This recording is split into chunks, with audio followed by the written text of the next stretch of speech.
You're still watching JoyNews Desk with me, Mapita CBD, still on the absenteeism of Adwoa for the Deputy Majority Whip Habib Iddrisu, says it won't be prudent at this point to trigger the constitutional provision for her to be removed. He spoke to parliamentary correspondent Kwesi Parker-Wilson. I don't think the absence of the Honourable Member of Parliament for Dome Kwabenya is a worry to everybody. And leadership, we haven't actually say or will not actually downplay the fact that when she's not coming, it's not affecting the government business. But if members of Parliament are communicating, saying that they want to invoke Order 60, as you said, I haven't actually looked at the order very well, but I do 16, know that 16. Yes, 16. But actually, the Order 16 doesn't precede Article 97 of the Constitution. Article 97 of the Constitution have made it clear that if a member of Parliament have absent himself for 15 days, he or she, the Speaker, a member will need to move, and it has to be referred to the Committee of Privileges. I don't think we have gotten there yet. She has absented herself for 15 days without permission, and the votes and proceedings of this House captures that. If you are telling me that on authority, fine, I cannot say that on authority because looking at, I don't think we have gotten there yet. Today is the 16th day. I have checked. I've done my homework. Oh, okay. I have checked. Okay. Right from January 25, when Parliament resumed, Adwoa Safo has not been in the chamber, and that is a fact. Okay, so if that is the fact, but you see, the Constitution in Article 97, like I said, it has made it clear that if he or she hasn't written to the Speaker, the point is that you might not see her name in the order paper or something, and probably maybe he has notified the Speaker. If you are notified the Speaker, you are absent with permission. But Adwoa is absent without permission. So that's what I'm saying. Should her conduct be referred to the Privilege Committee? Simple. No, at the moment I will not make such an emphatic statement whether it should be referred to the Privilege Committee or not. I cannot make such a statement. I cannot make such a statement. I think when we get to the bridge, we'll cross it. But have you reached out to her as a leadership? Oh, leadership, we have been in touch with her previously. You know, she was in the House when we passed the budget, and she was in the House when the appropriation bill was passed. She was in the House when we were adjoining for 2021. But when we resume in 2020, yes, we haven't actually have a serious government business where we will need her present, but I haven't cited her. But like I said, we have been in touch with her. She has other issues that she is dealing with. But at the end of the day, we are reaching out to her, and she's still a member of our caucus, and we are doing all whatever we can to make sure that we assist her in a way. Activating Article 97 and then activating the Privileges Committee or referring her to that. I think that it is premature for now for us to determine. We in leadership haven't considered that yet, even though it is not our call. Any member could be able to do that. So what do you say to your colleagues who are calling for that? At the moment, like I said, I prefer not to actually make a statement with regards to that one. I just prefer that maybe leadership will meet and then be able to take a decision. How soon would this be? Because people are worried. I mean, your caucus is where your members... Leadership will meet, and you will know when leadership meets. But do you know when she's arriving? I said leadership will meet on that decision. And when leadership meets, then we'll be able to discuss the welfare of every member, every member being present in the chamber, every member, while you are absent in the chamber, is the decision of the whips and that of the leadership. So definitely leadership will have a meeting, and we'll be able to see where we are, what we can be able to do. Now, Nehemiah Atiga is co-founder of Odeco, and he joins us via Zoom. Good morning, sir, and thank you so much for your time. Good morning. How are you? All right, now you've been tracking absenteeism in Parliament for some time now. What do you make of the latest issues of some MPs absenting themselves? I mean, this is very exciting for us because we've been working on this over the years, and we've always pushed for the fact that MPs have to be accountable. And being accountable means also being present in the chamber to carry out, or even being present in committees to carry out their core mandate of legislature and oversight and all of that. We've attempted to even go the legal route by trying to trigger the law to make some of these MPs vacate their seats, because Article 97 Clause 1C says that if they've been absent for a certain period, their seats, they need to vacate their seats, and also their own standing order says that the Privileges Committee has to take charge after a motion is moved.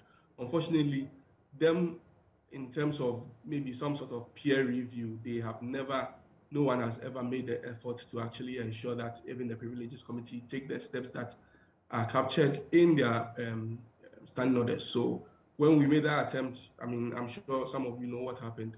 The bailiff was detained, and that was difficult for us to serve them in any way. So the only option, if any citizen wanted to do that, just like us, would have been substituted service. So we are happy that this is happening, because now everybody is looking at that article in the Constitution, and it will be interesting to see who triggers it, whether the minority would make that effort or the majority would do that themselves. I mean, first of all, this is not the first time it's happening, and it sounds like a hopeless situation. So how do we ensure that our MPs are punctual? The Constitution is clear on what it is, and their own standing orders also gives a certain provision of how it should be dealt with. Yeah. For us as citizens, we need to engage with our MPs and find out why they are going in contravention of our Constitution, because you are there to uphold our Constitution. And so if you are not doing so, why are you not doing so? Maybe they have legitimate reasons. I mean, but even that, your rules gives you the opportunity to be absent with permission. Yeah. So if he's absent with permission, it would have been different. If you are absent without permission, that's where the challenge comes in. Unfortunately, this also means that the law is being taken for granted, because you as lawmakers, you are supposed to try and adhere to these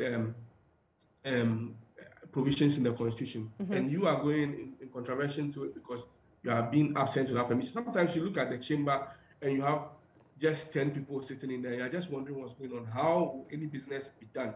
Are they going to take any vote? So you notice that they are only there when there are major decisions or they think that is relevant for them, mm-hmm. for them to be there. So what, you leave a few people to deliberate on other issues? Yeah. Why were you elected? You were elected. Imagine you have hired someone to work for you as citizens, and your employee doesn't show up to work at all, mm-hmm. without permission and things like that. You are either going to query that employee or fire the employee. Of course. So citizens have to query their employees, yeah. who are the MPs. Now the MPs are not even making effort to engage with their citizens. They sometimes forget that having town hall meetings and things like that are important. So it seems like the only time citizens are going to MPs are probably asking for things, whether development projects or even things for funeral and all of those things. Yeah. And then they are left to do what they want. And so they become gods rather than servants to us. So instead of serving us, they are sitting there and feeling differently about things. So it just feels like there's a nonchalance around this whole issue over the years, mm-hmm. where, yes, some of our reports have gotten some MPs not being re-elected because once the citizens see the number of times they were absent or whether they were silent the entire period, they voted against them. But it has to be a continuous thing. You cannot, just like the example of someone working for you, you expect the person to be there all the time to come to work. Yeah. In this case, the person is not doing so. Maybe she has issues with childbirth and some of the things that seemingly is rumored to be going around. Yeah. Those are legitimate issues. So let her be absent with permission. Once she's absent without permission, then she shouldn't be there. And so the argument about holding them to ransom is neither here nor there. Yeah. Because clearly somebody should move the motion and let the law work. Now, on this matter, and talking about the law working, why isn't Odeko going to court?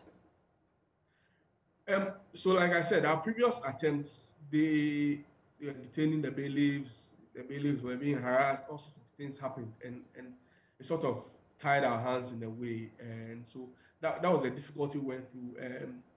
I think now if we were to do so, we'll push for substituted service, where once we publish anywhere, whether in the newspaper or anywhere on their notice boards, that would mean that they've been served, and so maybe that we would look at considering that.